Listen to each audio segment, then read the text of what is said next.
You know Ivan's up to something when he's put tape lines on car paint. Hi, I'm Ivan. I'm Nick. And this is DIY Detail.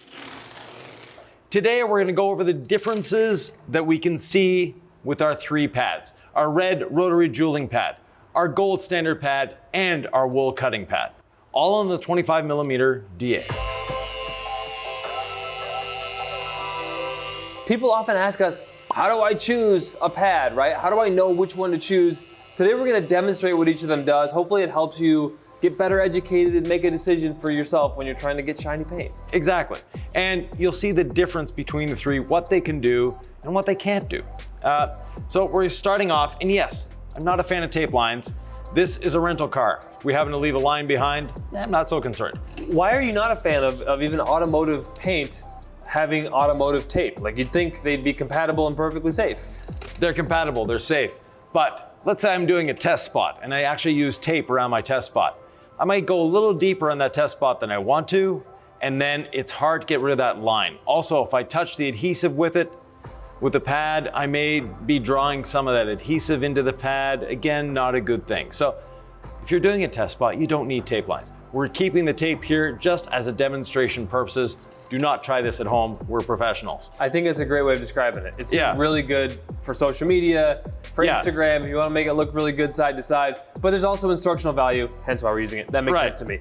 Okay, the next thing, if you've never polished before, what should I know about a polishing pad? Like, before I even choose which one to use, why are they designed the way they are? I see foam, I see wool. Like, maybe I don't need to know the why, Ivan, but I know that this is an educational video and you have a lot to teach. You've been doing this for more than 40 years, so. We are gonna show the why.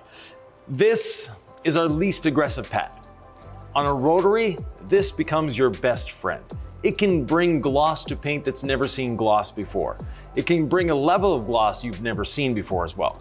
This is an extremely, extremely soft pad, and it has a pore structure. It's very, very dense and tight. That pore structure and that softness make it so that this pad is just fabulous. It can follow contours, but it's not going to cut. It's not going to remove defects. It's not going to remove the paint around a scratch.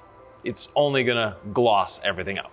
I'm interested in that when you said soft. Is it as simple as a soft foam pad is less aggressive? Yes. Okay. Yeah. But there's exceptions to every rule. Sure. Yeah. This is our gold standard pad. And when we say gold standard, it really is our standard pad. If you only have one pad in your life, this is the one you need. This is a great pad. And what it has going for it, like the red rotary jeweling pad, is the waffle surface. The waffle surface, the reason we like waffles, it keeps it cool. Also, the waffle surface contours better. There's no flat panel on a car. They're very, very rare. And even though a flat pad sort of follows the contours, waffle pad follows them so much better.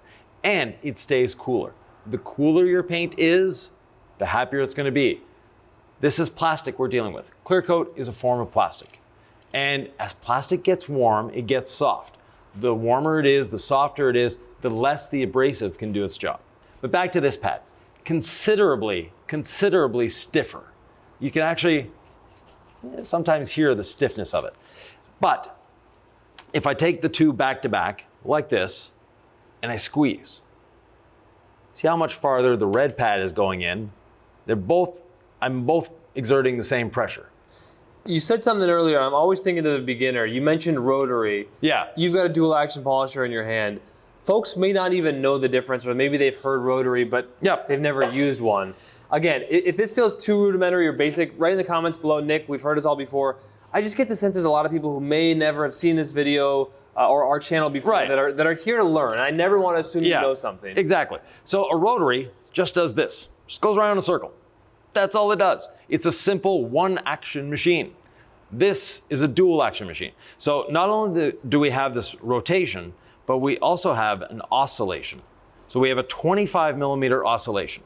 So this 25mm combined with the rotation gives us dual or two actions. So a dual action machine, 25mm stroke.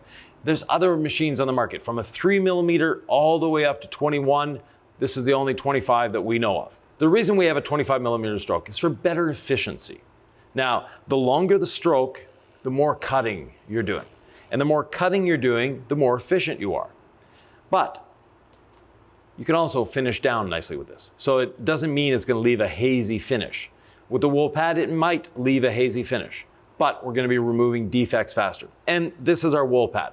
So the wool pad, there's two types of fibrous pads on the market. There's wool and there's microfiber. We've chosen wool, again, for different reasons. First of all, it's more aggressive. Secondly, it creates less heat than a microfiber pad. I was just thinking of what you said, haze could be caused with a wool pad, and I was trying to come up with an image in my head. Let's say you're trying to chop down bushes or a tree and you have an axe. Yeah. It's very aggressive, but the pattern at least behind is not going to be super precise. No. Whereas with foam, you can your scratch pattern is going to be like with scissors. Yeah. Where it's going to be very even and you're going to leave a shiny surface. Right. But you're not going to be able to get a lot of bushwhacking done with the scissors. So you're leaving a more aggressive scratch pattern behind. So it might look hazier with our most aggressive pad. Right. And the least aggressive pads don't cut down as much on the clear coat. Yeah. But the finish is a lot smoother. It's a lot less jagged. Yeah. Now, Anyway, back to the wool. the other type of fibrous pad is a microfiber pad. Microfiber is great for towels, things like that. I've never been a fan of microfiber on paint because it's the best at leaving micro marring.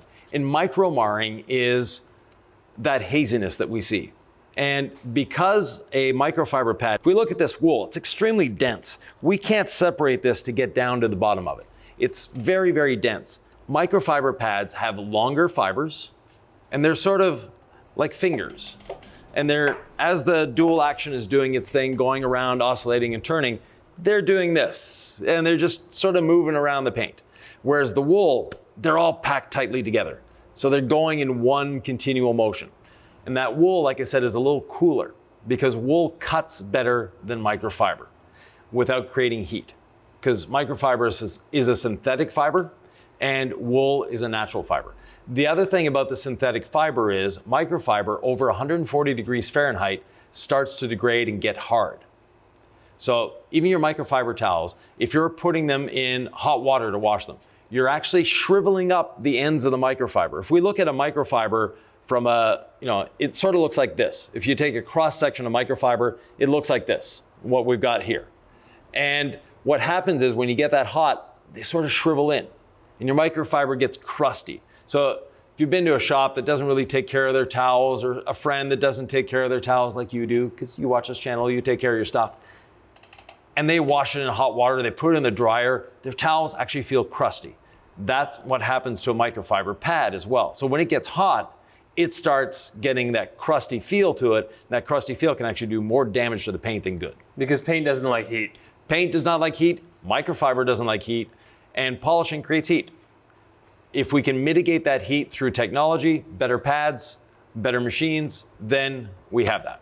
So we have our three pads. We have our neglected panel, and we have our machine. And we'll start with the least aggressive, because we always say to start with the least aggressive pad. So let me take this off. Now the other thing that we teach, and we've taught this for about 30 years now, is to use a damp pad when you're working. Not wet, just damp. I will say, as you put that on there, I'm going to skip ahead or whatever. Yeah. That's my favorite pad in our lineup. It is. On the rotary polisher, which is not what he has. Yeah. I absolutely adore that combo. It's just a joy to use. So right now, put in the comments, what's your favorite pad from DIY Detail? What do you like to use it on and why? We're always curious to know, right? We're doing R&D all the time. Yeah. Real world feedback is very beneficial. And I just want to know what everyone else out there thinks. Yeah. So our red rotary drilling pad, bit of moisture in it from our pad washer, speed 1.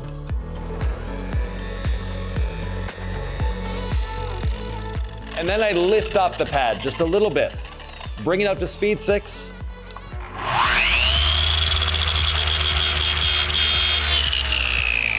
Spin out the excess moisture, and 1 spray of the gold standard polish. Not 2, not 3, 1 spray. That's all you need. And now I've got an even distribution. I don't have just 3 or 4 big blobs on there. I've got thousands of little drops. I'm gonna bring the speed back down to 2. And we'll be using speed 2 throughout this. That way, same machine, same speed, everything. I'm gonna start here.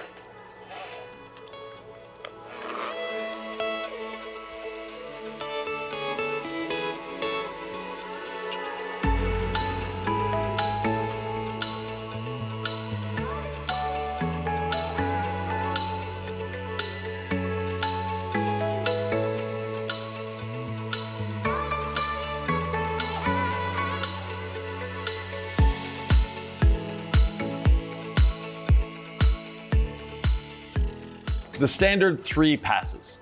Left, right, up, down, left, right. It's a standard way to teach people because it's just like a cross hatching. It's like when you're mowing the lawn, 50% overlap one way, then the other way, and then the other way. It actually doesn't matter which way you actually polish. So if you ever see us just doing up, down, or just doing left, rights, it's more of just a way to get you to do it the right amount of times and cover the right amount of area than it is necessity of a direction. Yeah.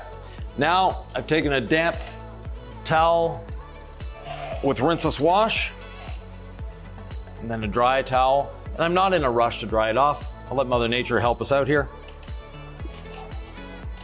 Why the damp towel to wipe off polish? It allows me to wipe it off without exerting any pressure. It's a lot easier. And the surfactants in our rinseless wash actually break down the polishing oils.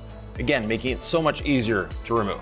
If you're at home and you've never polished before, you might not think that's much of a statement.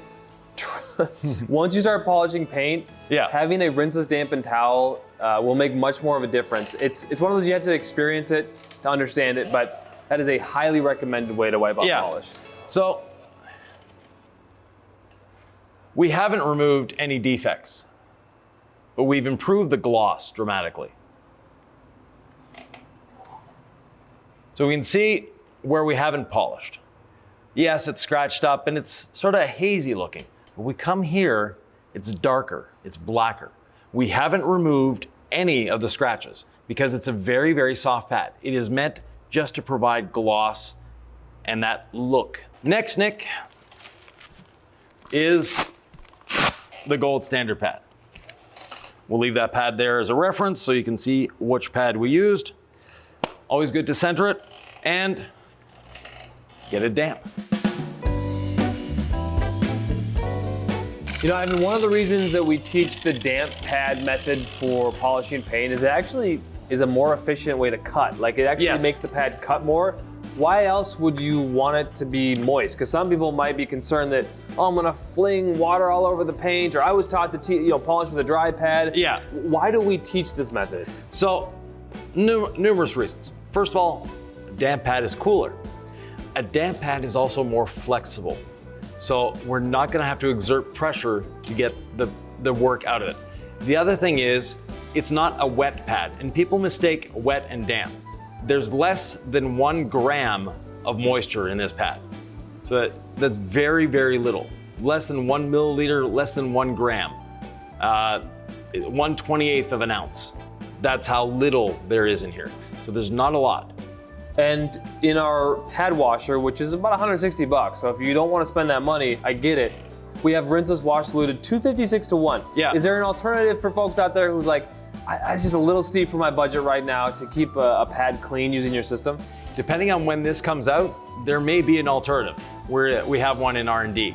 But the other thing is, you can just simply dampen your pad and then spin it out in a bucket. That is one way of doing it. And there's a link below on different ways of cleaning your pad. Yeah, if you're looking for that DIY in your own garage pad cleaning method, that video's in the description. Right. So Nick, speed 2, just like before.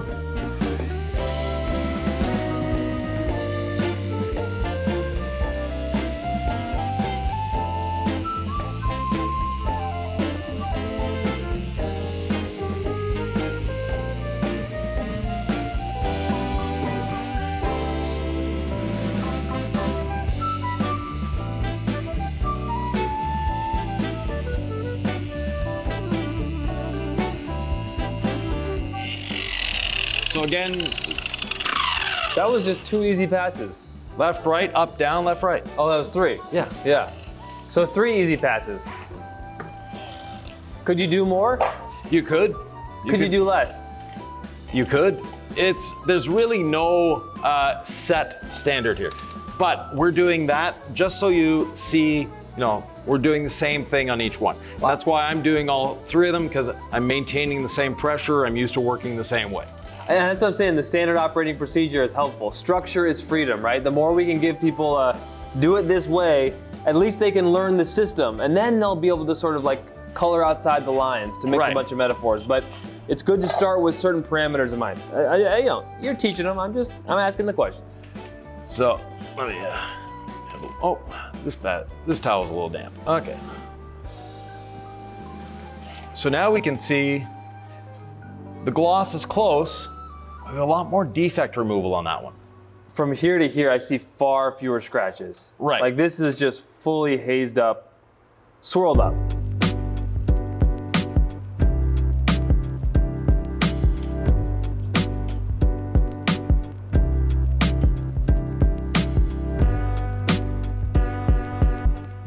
Now, Nick, one thing that confuses a lot of people, they see what look like swirls on the paint. They're actually a collection of straight lines. So people throughout the years have said, oh, never wash in a circular motion, or don't use circular motions, you'll put swirls. Swirls are actually straight lines. And we see them as circles because we use a pinpoint of light, whether that be the sun, whether that be this that just has that, the round light. If we actually had a straight beam of light, so if we had like a little pencil beam of light that we could shine here, what we would actually see is straight lines. But because the straight lines are going all sorts of different directions, we have one pinpoint of light, it looks like a swirl around there. It's not a swirl, it's actually a collection of straight lines. So if someone tells you, oh, don't wash in circular motions, tell them to get a straight line instead of a round dot, and they'll see the difference.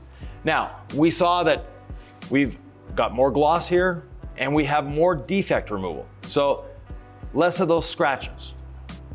The next one, the wool pad. That's where it gets a little more interesting. Another thing is, always wait for the machine to cool down a little bit before you rip that pad off. If I were to stop polishing and immediately rip it off, you would actually see little microscopic black pieces on the back of this. The reason for that, the Velcro gets hot. It doesn't get hot because of the machine, it doesn't get hot because of the pad, it gets hot because of friction between the hook and the loop. And when you're pulling the loop off the hook, and those hooks are soft because they're warm, they're plastic once again, you can actually rip one or two of them off. This is a hook and loop backing plate. Yeah, Velcro for is the sort of generic term, the brand name, but it's hook and loop. These are the hooks, these are the loops. And the loops really want to hold on, and through vibration, because of that oscillation and everything, that they get tighter and tighter and tighter as you use the tool. So if I put this on here, pat it down, it's relatively easy to remove. After we're done polishing, you'll see how much harder it is to remove, because those hooks and loops, through the vibration, they're starting off like this, right? But as it vibrates, they're getting tighter and tighter and tighter together. But those hooks, through that little movement that's there, create friction, and they get hot. And when we pull these off, we're actually pulling little hook here and there off of the backing plate. So if you let your backing plate cool down just a little bit, it's gonna make this easier to remove, and you're not gonna remove little bits of your backing plate, eventually making it so that you put a pad on, it doesn't stick anymore. It's usually not the pad's fault, it's usually your backing plate's fault. Are we ready? I'm so ready. Let's dampen the pad, and away we go.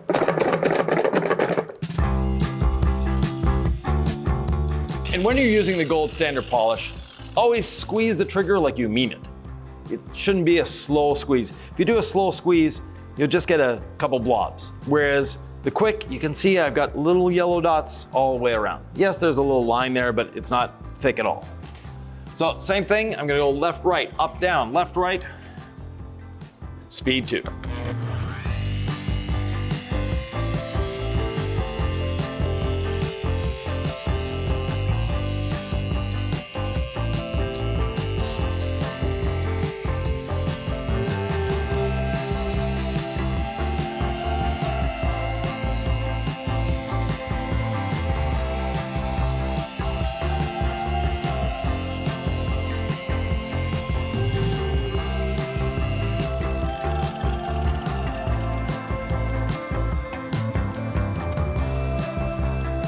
Light will be the ultimate Yes.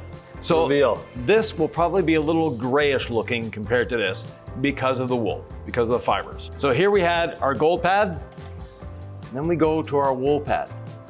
So we have a lot less of those scratches, but we have a sort of a grayish, hazy look. Then we go past, and we actually have a little more gloss there, but a lot more defects.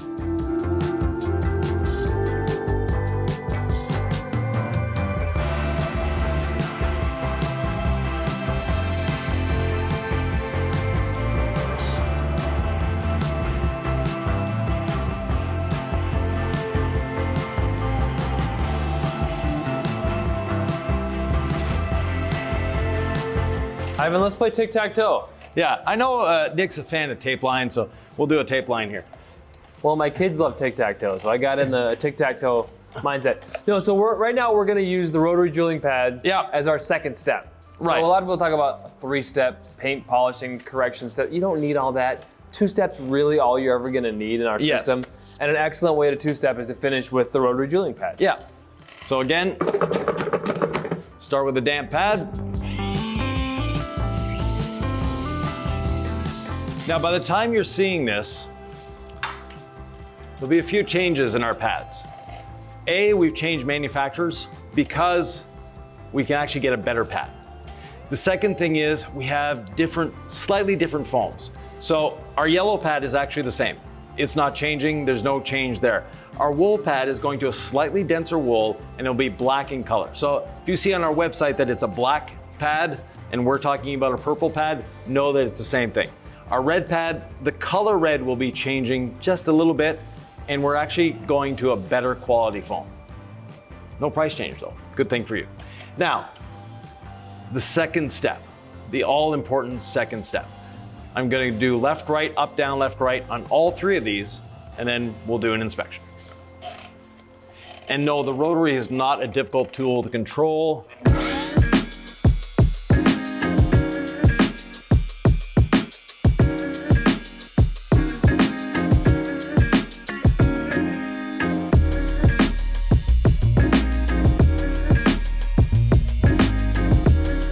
So going over those tape lines, you're not concerned about that?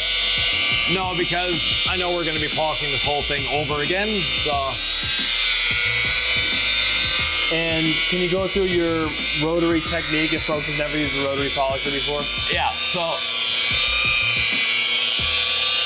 no pressure whatsoever. Let the machine do the work for you. And it's not a difficult machine to control as some people have you think. It's not this monster that's ripping paint off the car. Flat pad, speed 1, no pressure. Yeah. We're at 600 RPM on our speed 1. Yep. A lot of people have different rotaries, so your speed 1's gonna be different RPMs. Just use the lowest one that your machine has and you're fine. Yeah, ideally you should be somewhere between 400 and 800 RPM. There are some rotaries on the market that start at 1,000 RPM. Avoid those. And they're usually the low budget $29.99 rotaries. So but if that's all you had? That's all you had, you can make it work. But if you're shopping for a rotary, look for the speed rating of, between 400 and 800 and the upper speed above 2,200 RPM, because that makes a big difference in cleaning your pad. Below 2,200 RPM, with the red pad especially, it's not gonna fling all the water out of it. The centrifugal force isn't enough to dry the pad properly. RPM, revolutions per minute? Right. Yeah. Now, simple enough. When you're shopping for a random orbital machine, you're talking orbits per minute. And don't be confused, because some of them start at 3,000 orbits per minute or 6,000 orbits per minute. That doesn't make that big of a deal, in the sense that 3,000 orbits per minute is just a tad over, the equivalent abrasive movement is just a tad over 600 RPM on a rotary. I had a friend ask me recently, he is like, my budget's about 150 bucks. What polisher do you recommend? And I was searching the internet. I know we've talked about it. I looked at some models. And then I asked you. Yeah. And you suggested just save up a little bit more money, buy nice or buy twice. Yeah. If you want your polishing to do what ours does, we have a system for a reason. These machines are incredibly high quality and well built. So there's always going to be people who are trying to save money. I'm one of them all the time as well. But this system works very well together. The moment of truth, the light. Let's see it. So we can clearly see here where the tape line was. The reason we can clearly see it, there's little bits of adhesive left. Don't use tape lines if you can avoid it. Above the tape line, it's great. Below the tape line, it's great, because this was the same pad. Let's move over to the gold pad. Above the tape line, it's nice. Below the tape line, we get a little more gloss, a little more depth, because that red rotary jeweling pad.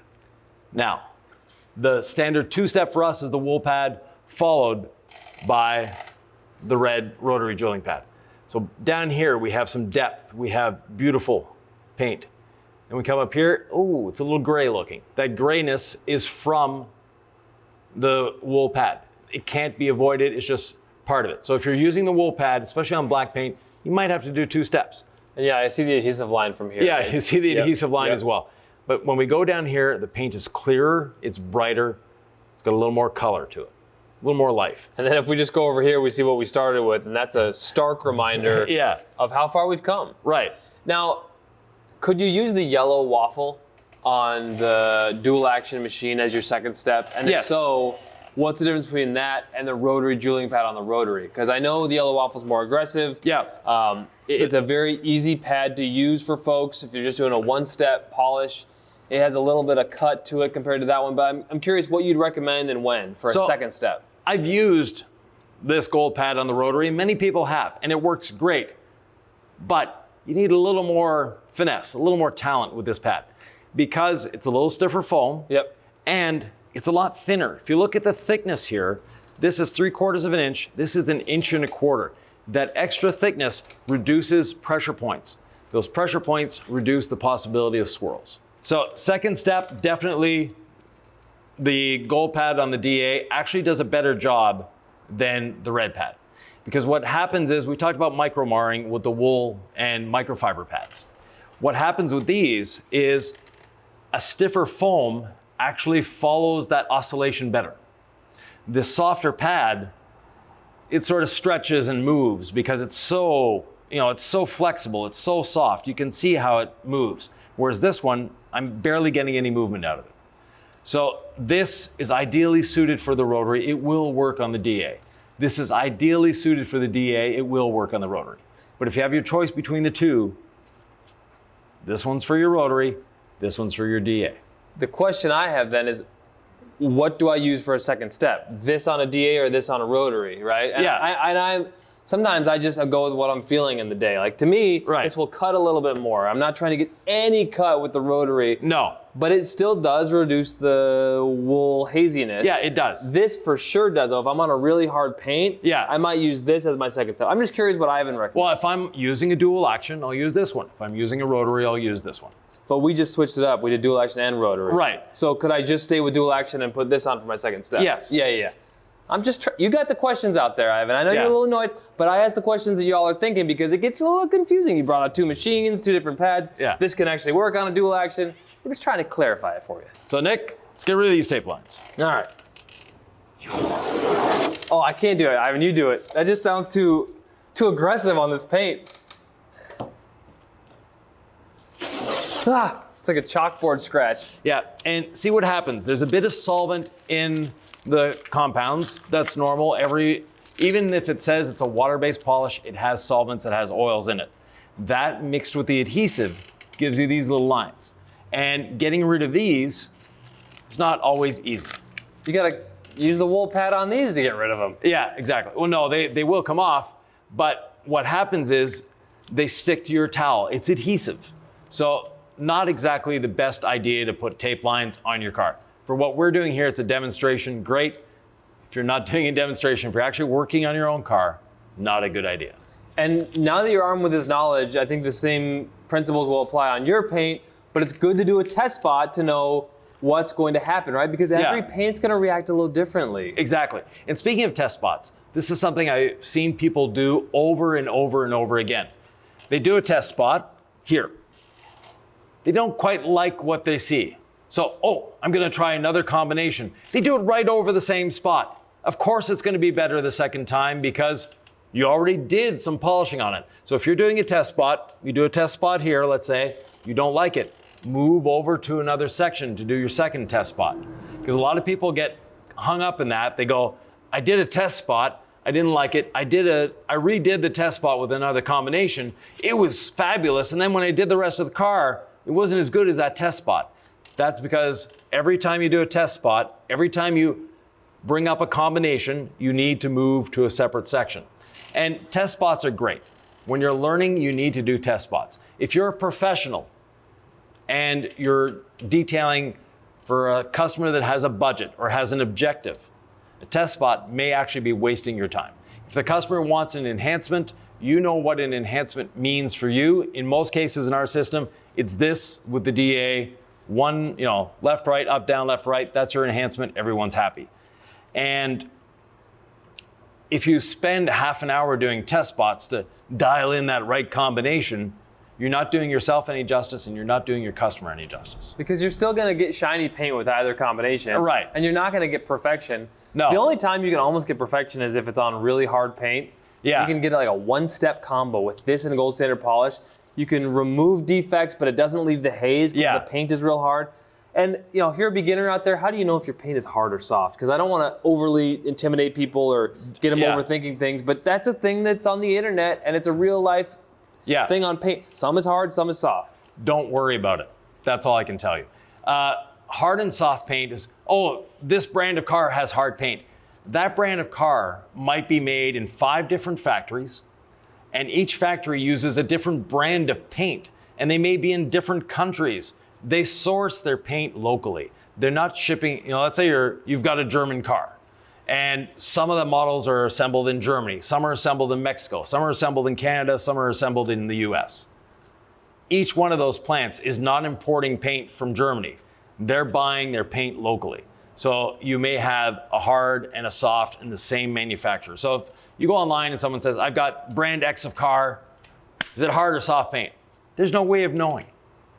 There's absolutely no way. And don't worry about hard or soft paint. Adjust your technique to the paint that's in front of you.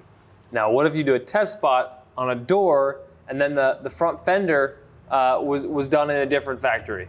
Well, it may have been repainted at some point. Yep. It may, the bumpers on a vehicle or the plastic parts are often painted completely separate factory from the rest of the vehicle. They arrive at the final assembly plant already painted.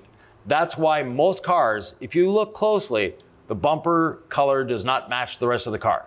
And that's perfectly normal. Unfortunately, that's the way it is. The manufacturers have an acceptable level of tolerance, and as long as it's in that, they're good with it. So if you have your bumper repainted and you go to the body shop afterwards and look at the bumpers, it doesn't seem to be quite the same color. Let's say you had the front bumper repainted, go look at your back bumper. The body shop probably did a better job than the factory matching the color.